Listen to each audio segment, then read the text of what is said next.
You're welcome. Okay, so let me begin with some scripture. So this is Colossians chapter 1, verse 15, 16, I suppose.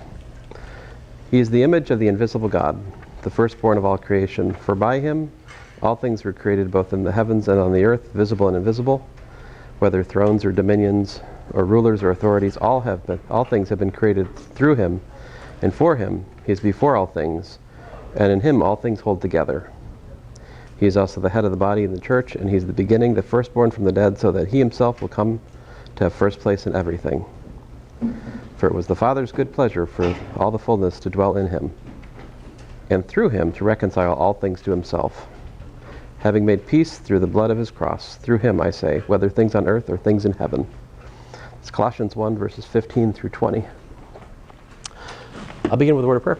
So, dear Heavenly Father, we thank you for this day again. I thank you for this class. Just ask you just bless our work today. Help us to understand what we're doing and ask good questions as we think of them, Lord. In your name I pray, Lord Jesus. Amen. Let me close that door. It is distracting me.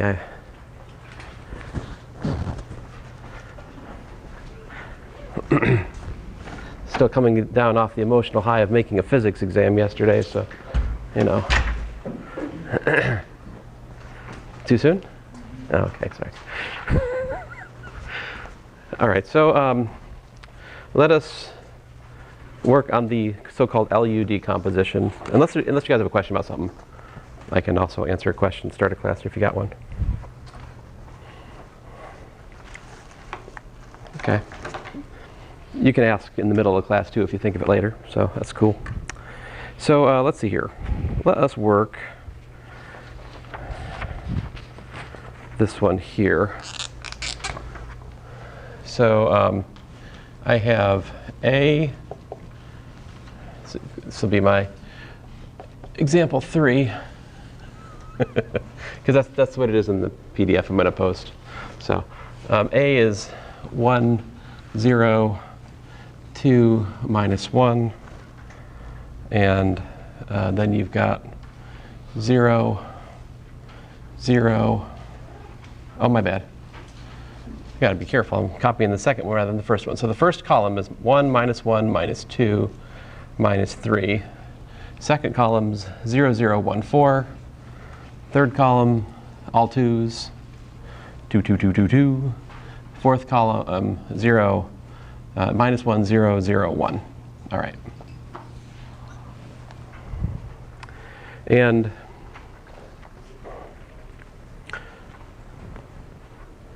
let's, I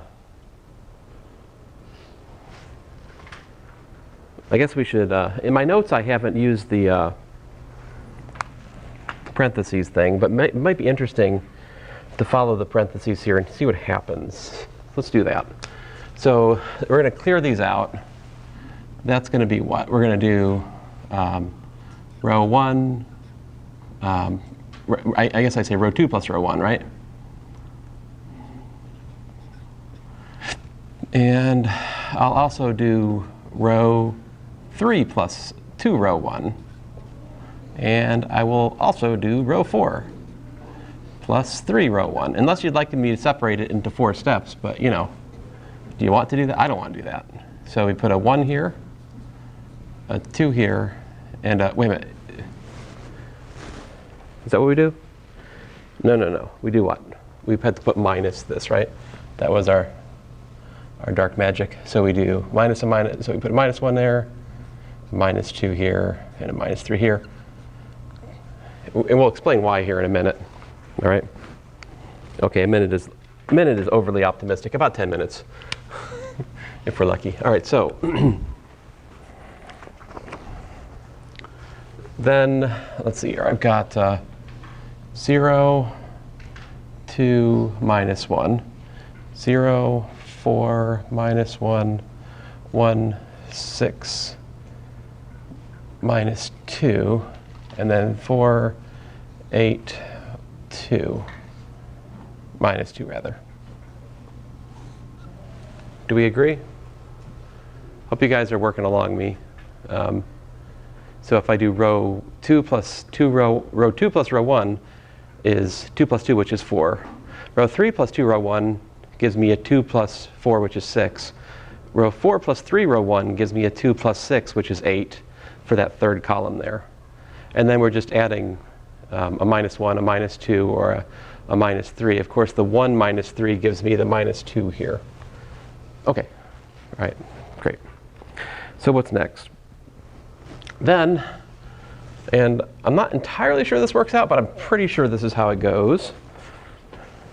This isn't quite inlay, I don't think, so. And I don't think your homework requires this aspect of it, but I think we should learn it. So this is row 2, swap row 3. What I mean is that the ones in the homework don't require a row swap, all right? So there's a little bit of fine print in terms of the row swap issue. So we'll see how that goes. But all right, so row 2, swap row 3. So I think all we do is just swap the parentheses along with the real entries, all right? So like -2, 1, 6, -2, and -1, 0, 4, -1. There's my row swaps.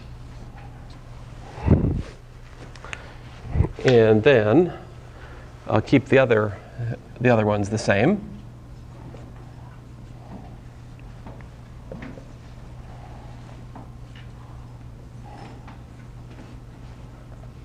All right. So the reason I did that was to bring the 1 from like row 3 up to row 2, where I'd like it to be the pivot, right? I'm envisioning this 1 as my next pivot. So to pivot, what I need to do is to clear the 4 out, right? So my next move is to do what?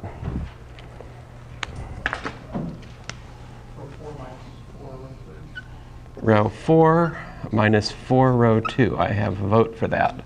Anybody agree? I hope there's agreement. As you guys know, math is by consensus. So let's see here. That's a joke.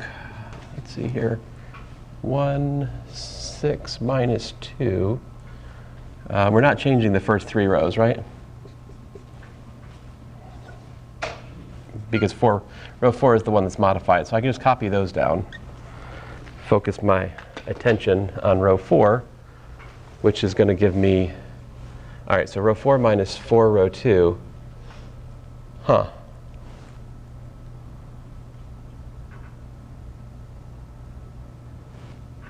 I wonder if I'm supposed to put the,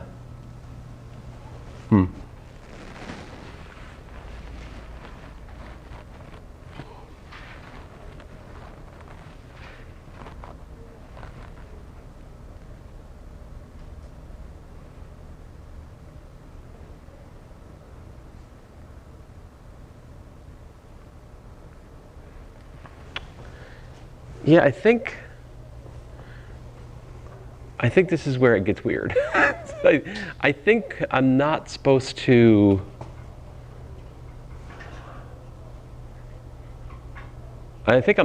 do anything with this parentheses too. All right, like you might, I'm tempted, right, to put parentheses like 8 down here or something, right? But I don't believe that's actually what's supposed to be done. So the -3 stays there because it's really a 0, truth be told, and that -3 is just a reminder that we're going to put a -3 in the L matrix later. So we're not going to, the parentheses we don't. Let's see. So what did we do with parentheses? We need to I think we might need to row swap them, but that's about the extent of it. Let me double check that.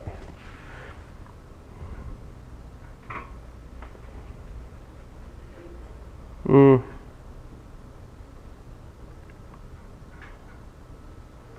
right, well, I may be wrong about this, guys. I'm off my notes at the moment. Let's find out how it turns out. So, okay, so this part is fine. -4 row 2 is 0, right? Let's see here. Then what? we've got an 8 minus what, 24?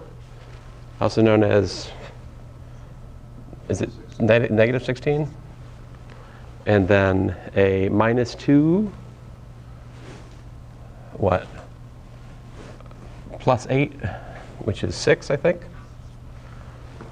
Double check that. Whoa.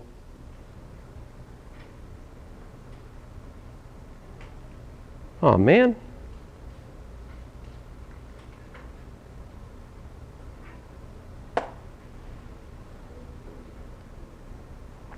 Oh, phooey. My notes have a mistake.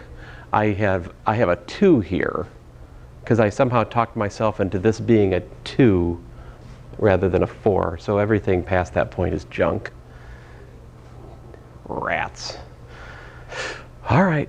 Anyway, we can deal with it. So if we do that, we should have done what? That's from this one. So we're supposed to put a what? A 4 there, right? All right. Okay. Well, anyway, let me go on here. And then what? So then, just one more to go, right? This 16 we got to clear out. Basically, the next pivot is 4. So you can clear the 16 out with a, let's see here. So we need row 4 plus 4 row 3, I think. So nothing's changing for row 1. Nothing's changing for row 2. Nothing is changing for row 3. Row 4 is, now again, this is where I'm a little bit worried about these two here. I'm a little bit apprehensive about these, all right? In view of the other error in my notes, like a little bit apprehensive about those. But this clears out to 0, right? But we should put what there? Because we're adding 4, we're supposed to put a negative 4 here. And then, of course, let's see, this 6 becomes what?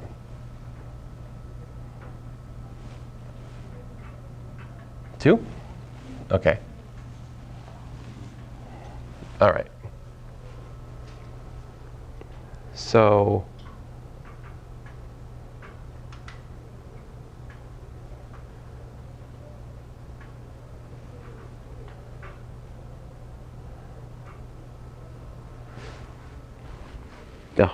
see, I can't look at my stupid notes because they're wrong.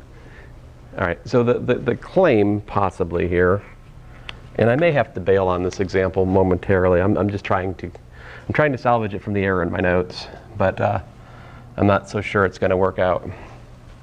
So maybe, possibly, this suggests that A is equal to, and I don't think this is true though. I actually don't think it's true.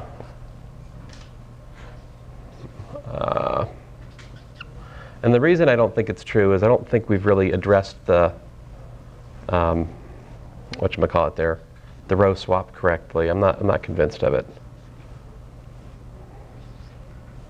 So this would be my L, and then maybe. Again, I have a suspicion this isn't actually true. But let's find out if I'm wrong.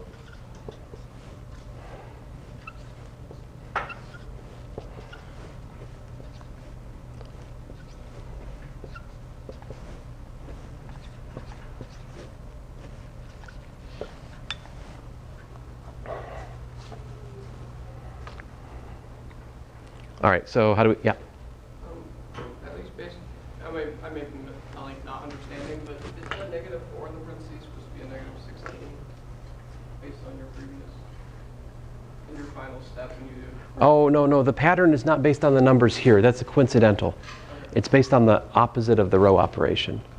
So the reason that there's a -4 here is because, great question, really good question. This 4 is what puts that -4 here. And this 3 is what puts the minus 3 here. Not, It just happened to be. not the reason it's the same is because we're pivoting off 1. When you pivot off 1, it's going to be the same. But when you don't pivot off 1, like here, we're pivoting off 4, there can be a distinction. Yeah.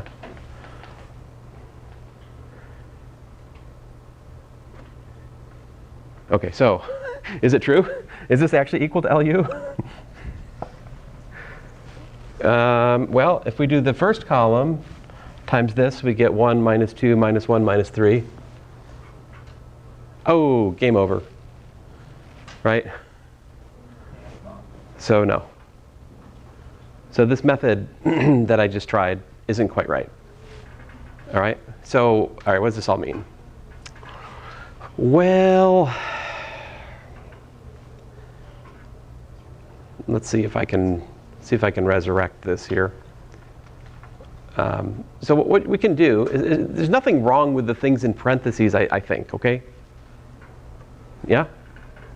We just need to think of those as being 0. And then we still have an interesting row reduction, and I think I can explain to you why it wasn't equal to this. So, all right, let me number these things. Let's call this one 1. This one was 2. This one was 3. This one is 4. And this one was 5. And this one was 6. It took 6 row operations to get us to reduced echelon form. All right? Not row reduced, of course, because we haven't done the backwards pass yet. But what this all means is that, at least symbolically, you can imagine it like this, right? If I call, I'm going to stick with this being u, all right? So that's actually what we got to u, right? So what's going on here, in fact, is that E6 times E5 times E4 times E3 times E2 times E1 times A is equal to U.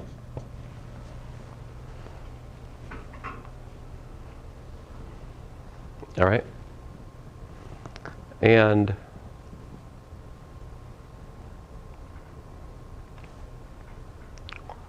the trouble is that one of these guys is a permutation matrix. That's the problem. Let's see if I can. Yeah, I was smarter when I wrote these notes, so let's try to learn from me. So what I say is that this says that A is equal to so you can solve this for A, right? What happens? You solve for A, you got to multiply the leftmost one first, and then the next, and the next, and the next, right? So it actually looks like this: E1 inverse, E2 inverse, E3 inverse. All right? And if you guys don't mind, what I'm going to do is I'm going to strategically insert an identity matrix here to emphasize the logic of what I'm about to do. So you can put an identity matrix wherever you want, right? Because it just multiplies by 1. So let's stick it there for the sake of discussion. And then what else we got? We got E4 inverse, and then E5 inverse, E6 inverse, and I'm going to put another identity matrix there just for the sake of like emphasis of the next step. All right, and that of course is all times U. All right. Now let's think about what this means. You should be able to write down that matrix without further calculation. Okay? Can you do it? What is this?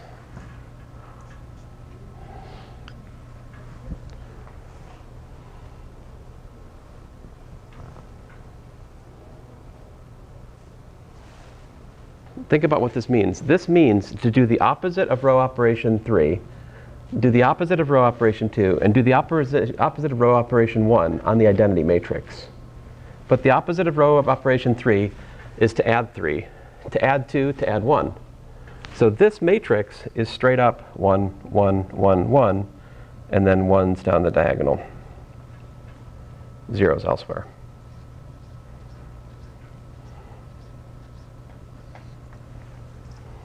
Okay. So just to recap, like what's going on here, if there's no permutation, in the row reductions, what's going to happen when you go through this logic is you're just going to have the product of what kind of matrices? Lower triangular matrices, which we proved, well, I didn't prove it, but I claimed last time, which is good as proving in here, right? That the product of lower triangular matrices is lower triangular. The trouble is this annoying E4 here, which maybe I should stick an I in here just for dramatic effect. What happens when you, the fourth one is the row swapperoo, right? So that one takes the identity matrix and it swaps rows 2 and 3. So that guy's this, which is annoying for the purposes of my current calculations, because I'd really like everything just to be LU, because of course at LU everything's about LU, right? So, but it's not. There's a permutation here. This is a permutation matrix.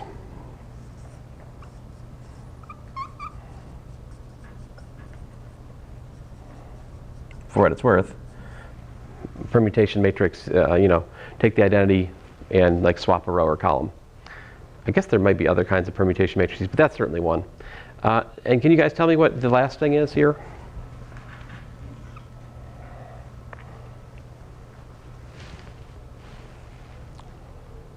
What's E5 inverse, E6 inverse hacking identity? So this was 5, and this was 6. What's the opposite of 5? Instead of adding 4 row 2, we do what? So remember, we're just messing with the identity matrix, right? So if I add add 4 row 2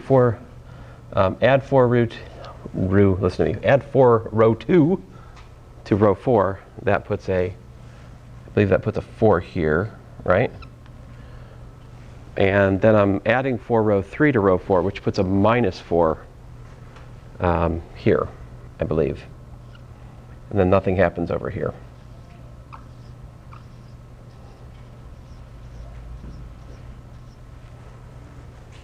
And then of course you got your U over here, right?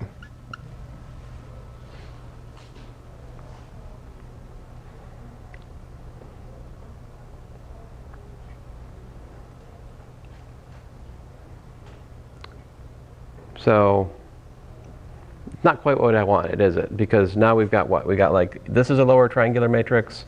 This is a permutation matrix. This is another lower triangular matrix, right? So it's not an LU decomposition. It's A is L1 times a permutation times L2 times an upper triangular matrix decomposition. I have a suspicion, though, that we can, let's see here.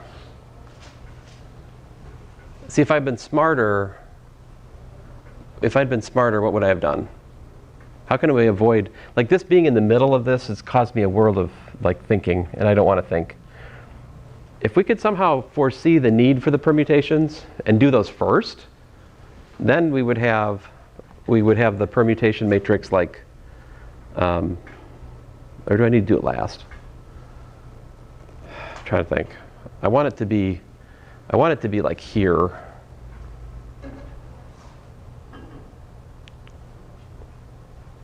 Bah.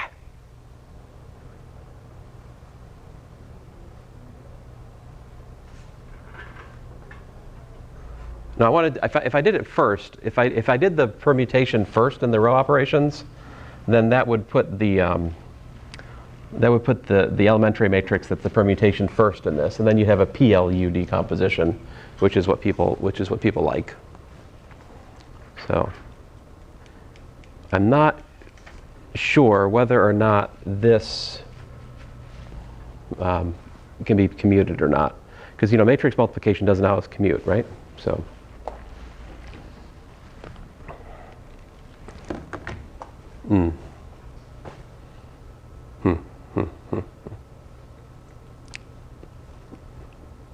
Times like this, I really wish we had a 3x3 example, because the thought of recalculating this does not give me joy. But that might be the quickest way to settle this. All right, let me call this thing P. And just for the sake of not ruining lecture today, let's say, here's a question. All right, here it is. Is A, in fact, equal to P, L1, L2 times U. Or can you guys see a kind of simple argument to commute these? Oh, I'm a dummy.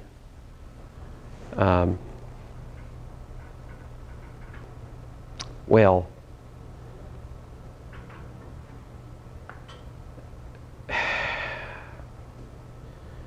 let me just multiply these. One more thing, and then I'll promise I'll bail on this if it doesn't work. So this is false, right? So I can erase that. That's not true. We tried that. It didn't work out, right? So what happens if you multiply? What happens if we multiply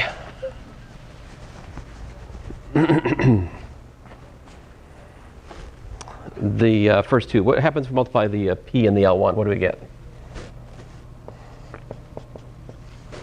You guys help me out. We get what? 1, 1, 1, 1 from that. And then we get the third column, 0, 0, 1, 0. All right. And then we get the second column, which is 0, 1, 0, 0. And then we get the fourth column, which is 0, 0, 0, 1. That's the product of L1 and P. And then you still got your L2. Oh, yeah. I'm sorry, I'm just failing to appreciate how easy the matrix multiplication is. That's why this isn't a bad thing. We can kind of think through it. All right, almost there.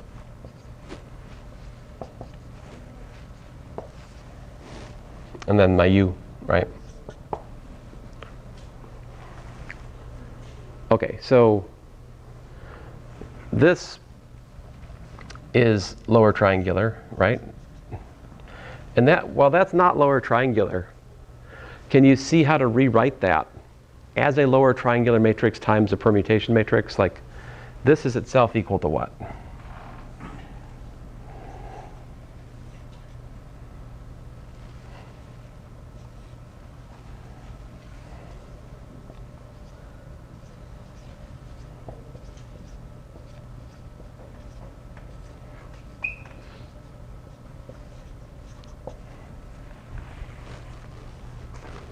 Can you guys tell me what permutation? I mean, this matrix is almost lower triangular. What can you think of a matrix that we can multiply on the left?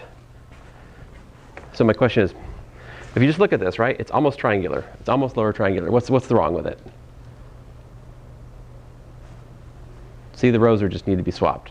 So if I just go back to my permutation matrix here, which is 1, 0, 0, 0. 0, 0, 0, 1, and then swap the middle two, 0, 0, 1, 0, 0, 1, 0, 0, like so, right? Then what should I put here for this to be equal to what I put down here?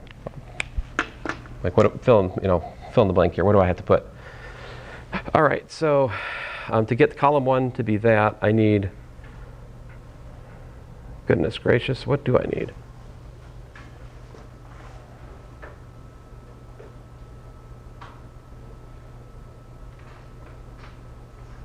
Well,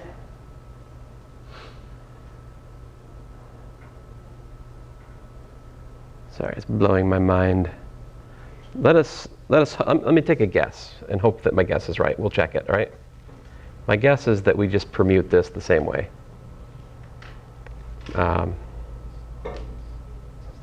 I'm just permuting rows 2 and 3 of the above one, all right?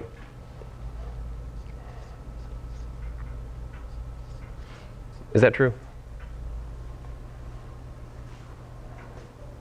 When I multiply it, I get 1, I get 1, I get 1, I get 1. I get the first column checks. That is E2. E2 times this gives me column 2, which is 0, 0, 1. That's that. Woohoo! Column 3 here is E3. E3 times that gives me column 3, which is 0, 1, 0, 0, which is that. Yay. And then the fourth column is E4 times that, which is, yeah. All right.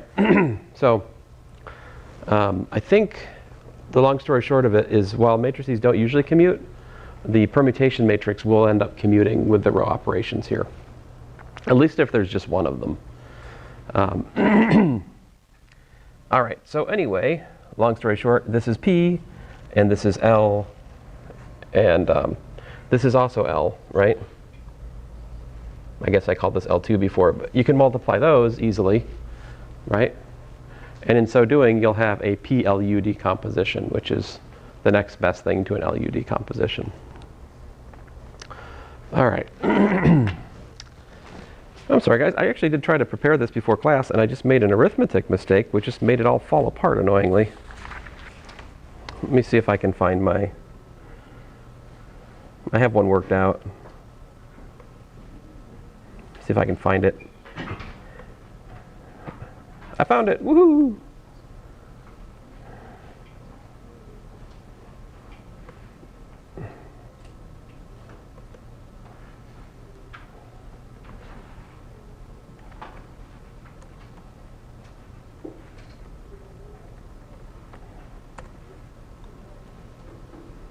All right. Come on. Well, I did that already.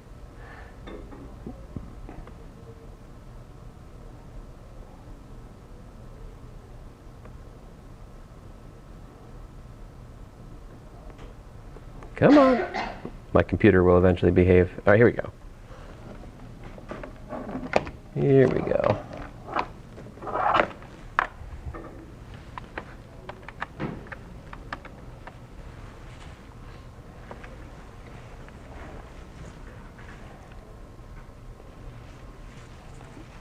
All right, so the first one up here, I did, let me see if I can fix the lights in here. All right, so the first one we did last time, right? And that one worked out splendidly. Yeah? So that one was fine. All of the ones in your homework don't involve the permutation issue, so it's really just my suffering here in lecture that you're having to watch. It's not an issue for you in the homework, I don't believe. I think that the ones in the homework don't involve a permutation because they don't involve a row swap. All right? Lay has strategically avoided the permutation issue in his book.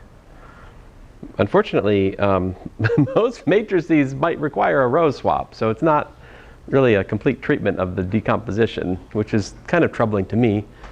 Here's another example. And again, this one doesn't involve a row swap, so pretty simple. You clear out below the 3, like so, and then clear out below the 2, like so. So we've got 1, 2, 3 row operations. It puts parentheses of 1/3, 2/3, and 5/2 here. And there's the LU decomposition. And I checked, I multiplied, it worked, right? So this is, and I think if you look at what we were just doing, see, unfortunately, there's a mistake here, but the spirit, so the annoying thing is, while there's a mistake here, I hope you can see the spirit of the thing, which is that when you solve for A in terms of the product of the elementary matrices, the elementary matrices you're putting, they're always the opposite of the row operations that you did, which ends up just putting the opposite number of the row operation in the same place with the identity matrix padding the rest of it. It's exactly what we did. Yeah. On your work on the whiteboard, why'd you have all ones in that first column, or the first column for all of them? Are you comparing this to that? Well, I was wondering that when you wrote it first. I didn't know where you got all those ones from. What here? Yeah, that. Oh, that was from this. Right. How'd you get there? I think I multiplied these two matrices. Well, no, I'm saying how did you get it? Like when you wrote L1 first time? Like where they?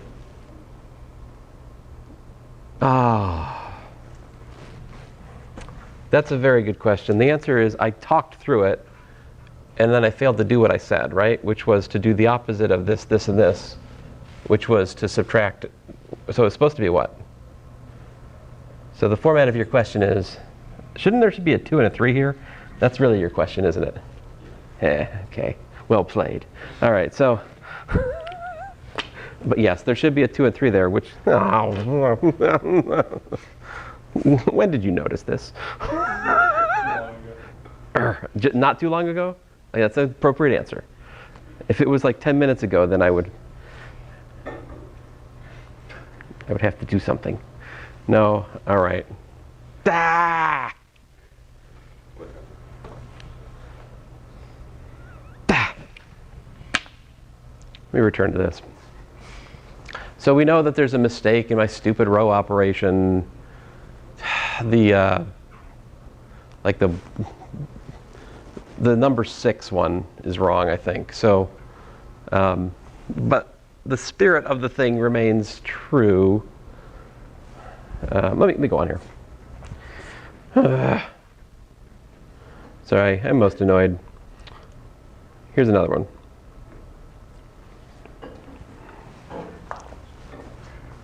All right. So here's a matrix A. This time I decided I should do the permutation first. So I did that. So I swapped my row 3 to row 1, made it into a proper pivot up there. Once I did that, I moved on to my second pivot, because my first pivot's done, 4, right? And to get rid of the 3, I subtracted 3/4 from row 3, like so, all right? And at that point, I'm done in terms of the forward pass, right? And so then, here's the thing, is what this means is that there's a permutation matrix times A, which is equal to the lower diagonal, which comes from this 3/4, like that, and the U. All right, so that means PA is equal to LU. But the thing about P is P times itself, it gives the identity matrix. Like P squared is the identity matrix. So if I take this equation and I multiply by P, I get the PLU decomposition. And then I actually checked this one and it worked. So I should have just done this example. And then we wouldn't have had to talk about this monstrosity for a half hour. My bad. This can be fixed. I will fix it, I guess, but I don't have time today, unfortunately. Anyway. Setting aside my confusion about the permutation matrix, do you guys understand the idea, more or less? I hope. All right, so, oops, let's go the other way. Let me try to tell you a few more things today before we leave. Try to save this lecture from oblivion. How do I get this thing to go away? Oh, there it is. All right. So, yeah, my apologies about this example. I'm very annoyed. What I'd like to do is figure out, like, the thing I'm trying to do, guys, is to figure out the slick algorithm for how to implement the permutation, because I'm pretty sure there's a way to do it with the parentheses method without having to think through the actual mechanics of it every time. Like, I'm pretty sure there's a slick algorithm that implements the permutation as well. I'm not confident about what it is yet, so I'm trying to figure that out. I was hoping to figure that out here with you in the process of looking at this example, but sadly there was a mistake which has kind of killed any hope of my pattern matching ambitions. So anyway, now I've got homework. So the other thing we should talk about, oh, there's a few things. So are there any questions before I get into the next thing I could think of? All right. So definition, a basis is a linearly independent spanning set. All right. And more than that, the number of vectors in the basis is called the dimension. All right? And so, you know, the larger discussion here takes place in the formal setting of like a vector space, right? Like what's a vector space and all that. But we are keeping it pretty concrete in here, so you know, I'm not probably ever going to, I won't write the definition of a vector space on the board anyway. I might talk through it someday. But for us, the vector spaces we're interested in they're really all what we'd call subspaces. They're particular subsets of Rn, all right, which are closed under vector addition. So there's really two interesting subspaces where we can ask the question of like what the dimension is of those subspaces are. And so those two examples are this. If we have A, oh man, in wow, this is an old marker. Let's put it out of its misery. I didn't hit anybody. Woohoo! Then you can, oh thanks. You can talk about the column space of A, which is literally like the span of the columns of A.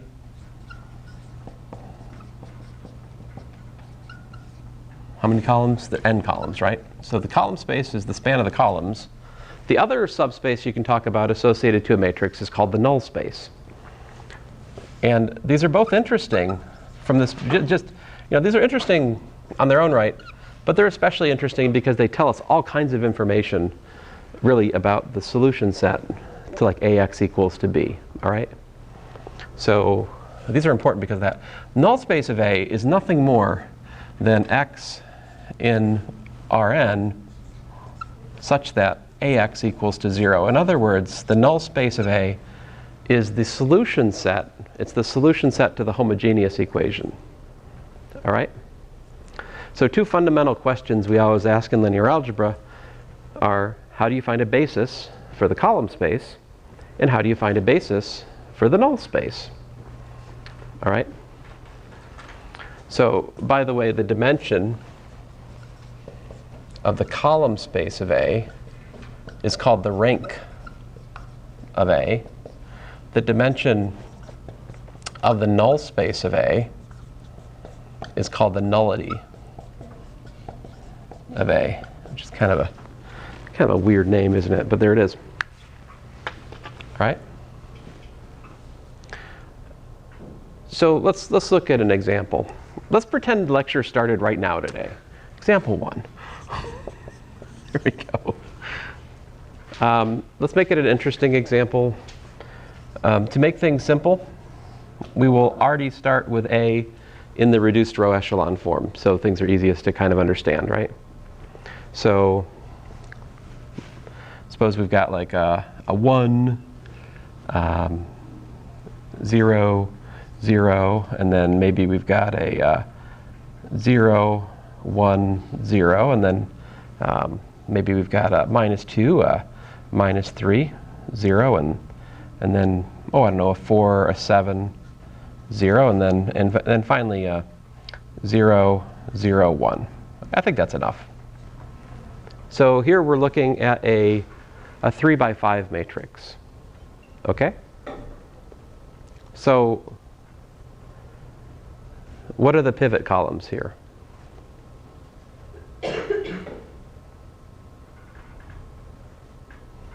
Yeah? Columns 1, 2, and 5. Yeah, 1, 2, and 5. These are the pivots, right? Those are linearly independent. Why?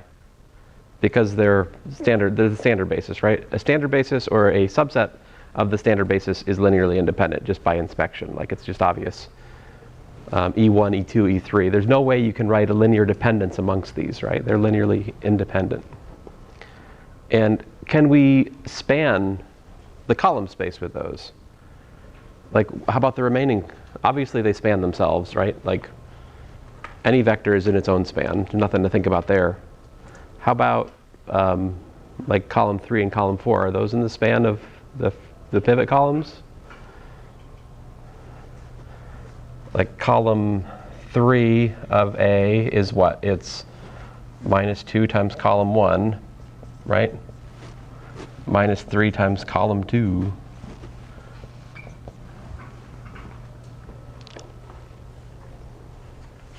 Right. And how about column 4? Yeah, it's 4 times column 1 plus 7 times column 2 of A, right? By the way, if we had a more interesting matrix, which we had row reduced, and we found that this was the reduced row echelon form, then the column correspondence property would tell us that these same linear combinations exist in our original matrix A, right? That's part of the reason I'm writing it this way, as opposed to a less interesting way. Anyway, the point is, the pivot columns form a basis for the column space. That's a theorem. Theorem. Pivot columns form basis for column space of A. So what's that mean? That means that the rank of A is actually what? What's another way to look at it? What is the rank of A? It's simply number of pivot columns.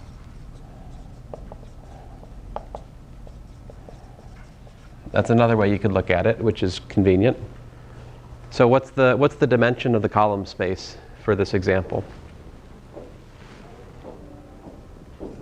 3, right. Column space is 3-dimensional. Now, null space, finding the basis for the null space requires a small calculation, all right? And we've already looked at this calculation before, but we're just giving it a new name, essentially, right? A new understanding, which is that to write the solution of AX equals to 0, we can already see it from this, right? Because, this, if I was to do what's the row reduced echelon form of A with 0 slapped onto it, it's what? It's just A with 0 on it, nothing happens. It's already row reduced in this silly example. So what's X? AX equals to 0 tells me what? Tells me X is equal to, let us say x1, x2, x3, x4, x5, right? It's 5-dimensional. That is a column vector I'm writing as a row, as our usual convention goes. Then what?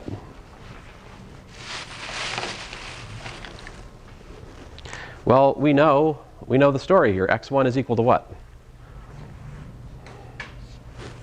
X1 is equal to 2x3 minus 4x4, and that's it. X2 is equal to 3x3 minus 7x4, and that's it, right? What's x3 equal to? Well, x3 is equal to x3. What's x4 equal to? It's equal to x4. What's x5 equal to? This last column here, last row rather, tells me that x5 is equal to just 0, right? So here's the cool thing. Once you've written your solution as a vector form, you can rewrite it as a linear combination of specific vectors with weights which are given by the free variables. The free variables are the variables attached to the non-pivot columns, which in this case are 3 and 4. So x3 here, I pull out. I got myself a 2, a 3, a 1, a 0, a 0. Pull out an x4. I've got myself a minus 4, minus 7. Yeah, minus 4, minus 7, 0, 1, 0. All right? The null space of A is equal to the span of those two vectors I just wrote. 2, 3, 1, 0, 0, and minus 4, minus 7, 0, 1, and 0.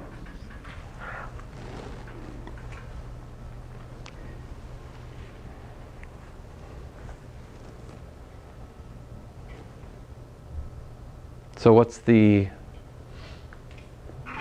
dimension of the null space? What's the nullity of this matrix? 2, right? Because there are 2 free parameters in the solution set to the homogeneous equation. So the nullity is the number of free parameters in the solution set to the homogeneous equation. By the way, the mechanics of row reduction will force these vectors which appear when you do this calculation, it will force those to be linearly independent. To suppose that there's a linear dependence between the vectors that appear when you write the solution in vector parametric form would be to assume that there's a linear dependence amongst the free variables, but there can't be because they're free. Right? So I'm resting this claim on the very structure of row reduction. But the very structure of row reduction will force the vectors which appear here to be linearly independent. Annoyingly, the vectors do not appear in the row reduced matrix itself, which is, I mean, it's kind of like an indirect calculation. It just is what it is. But anyway, my apologies for the other example earlier. Thanks, guys.